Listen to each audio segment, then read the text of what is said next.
Mick Mulvaney. If you have any questions, please feel free to ask. Why do you think these CEOs are leaving your manufacturing council? Because they're not taking their job seriously as it pertains to this country. We want jobs, manufacturing in this country. If you look at some of those people that you're talking about, they're outside of the country. They're having a lot of their product made outside. If you look at Merck as an example, take a look where, take a look at where their product is made. It's made outside of our country. We want products made in the country. Now, I have to tell you, some of the folks that will leave, they're leaving out of embarrassment because they make their products outside. And I've been lecturing them, including the gentleman that you're referring to, about you have to bring it back to this country. You can't do it necessarily in Ireland and all of these other places.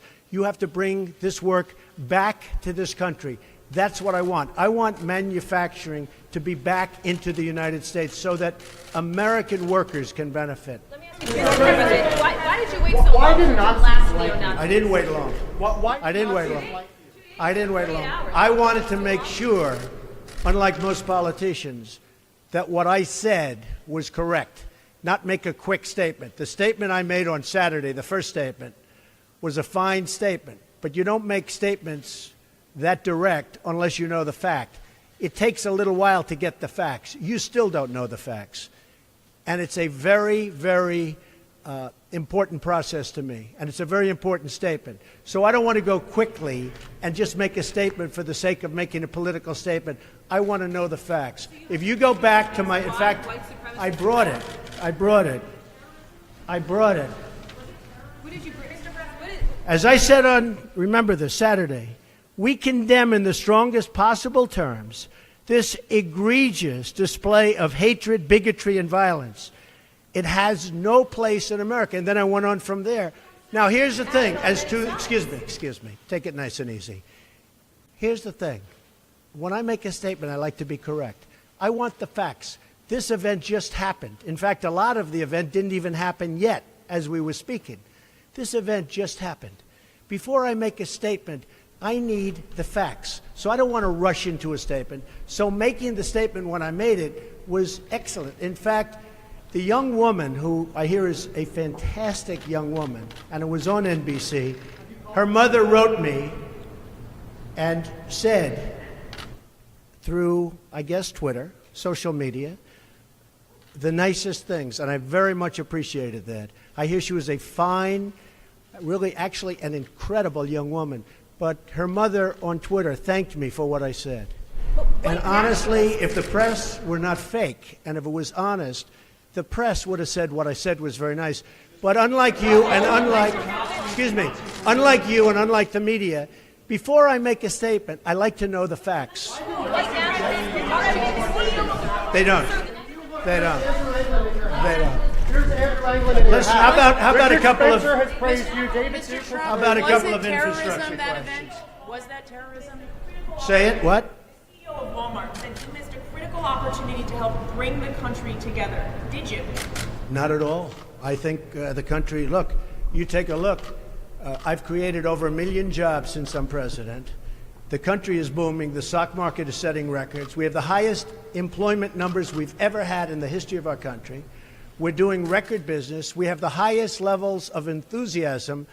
So the head of Walmart, who I know, who's a very nice guy, was making a political statement. I mean, ask him how he's doing. I do it the same way, and you know why? Because I want to make sure, when I make a statement, that the statement is correct. And there was no way of making a correct statement that early. I had to see the facts, unlike a lot of reporters.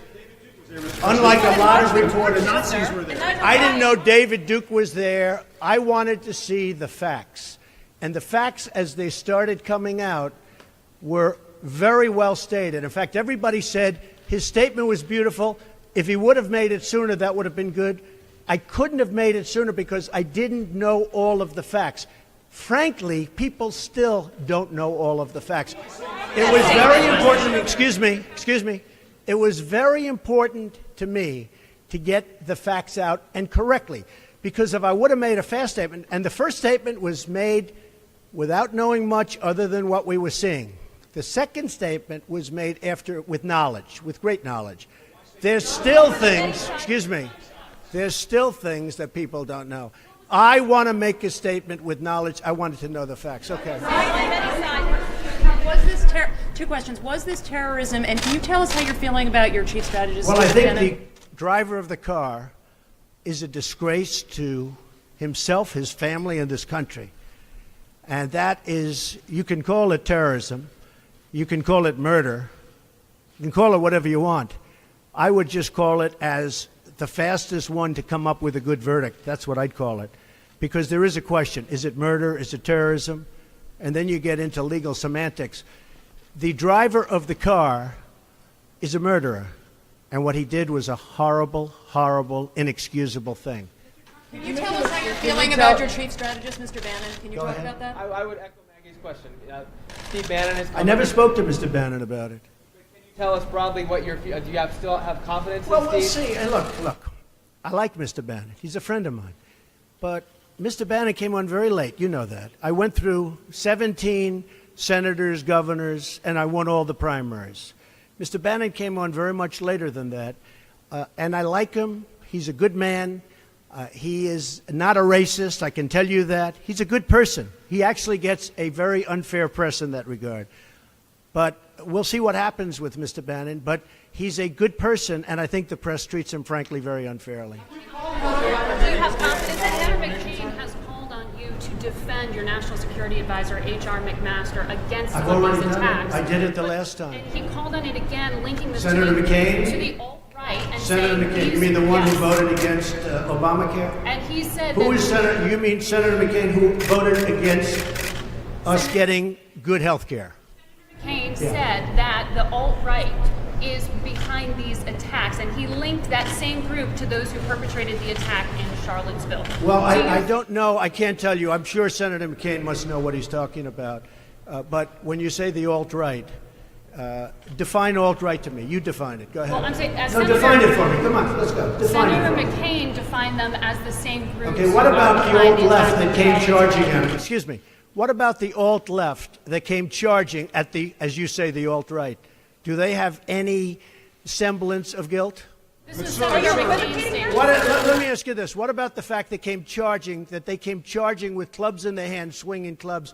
Do they have any problem? I think they do. So, as far as I'm concerned, that was a horrible, horrible day. Wait a minute. I'm not finished. I'm not finished, fake news. That was a horrible day. I will tell you something. I watched those very closely, much more closely than you people watched it. And you have you had a group on one side that was bad, and you had a group on the other side that was also very violent. And nobody wants to say that, but I'll say it right now. You had a group on the other side that came charging in without a permit, and they were very, very violent.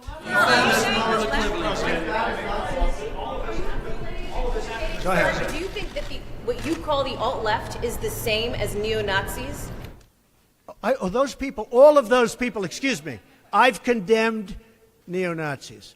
I've condemned many different groups, but not all of those people were neo-Nazis, believe me. Not all of those people were white supremacists by any stretch. Those people were also there because they wanted to protest the taking down of a statue, Robert E. Lee. So, excuse me, and you take a look at some of the groups and you see, and you know it if you were honest reporters, which in many cases you're not, but many of those people were there to protest the taking down of the statue of Robert E. Lee. So, this week it's Robert E. Lee. I noticed that Stonewall Jackson's coming down. I wonder, is it George Washington next week, and is it Thomas Jefferson the week after? You know, you really do have to ask yourself, where does it stop? But they were there to protest, excuse me, you take a look the night before, they were there to protest the taking down of the statue of Robert E. Lee. Infrastructure question, go ahead. Should statues of Robert E. Lee stay up? I would say that's up to a local town, community, or the federal government, depending on where it is located. Are you against the Confederacy?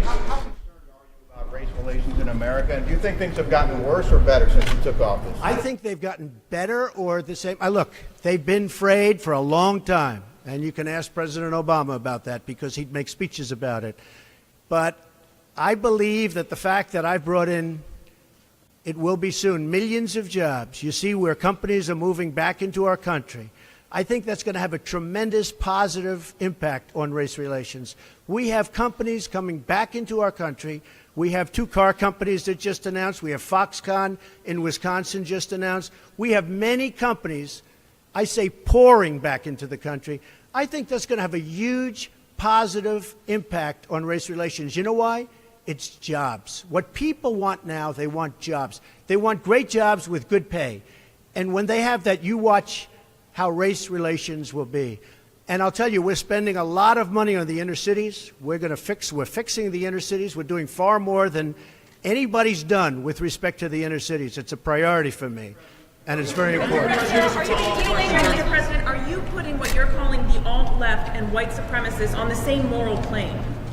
I'm not putting anybody on a moral plane. What I'm saying is this. You had a group on one side and you had a group on the other, and they came at each other with clubs, and it was vicious, and it was horrible, and it was a horrible thing to watch. But there is another side.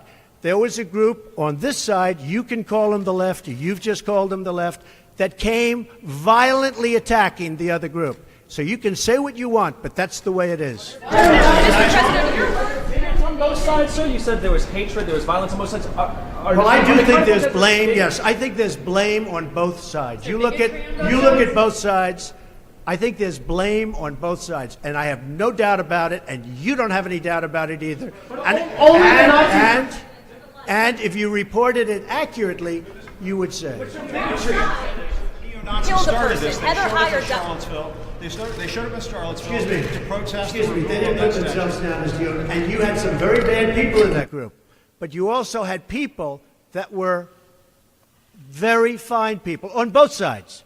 You had people in that group, excuse me, I saw the same pictures as you did. You had people in that group that were there to protest the taking down of, to them, a very, very important statue and the renaming of a park from Robert E. Lee to another name. No, George Washington was a slave owner. Was George Washington a slave owner?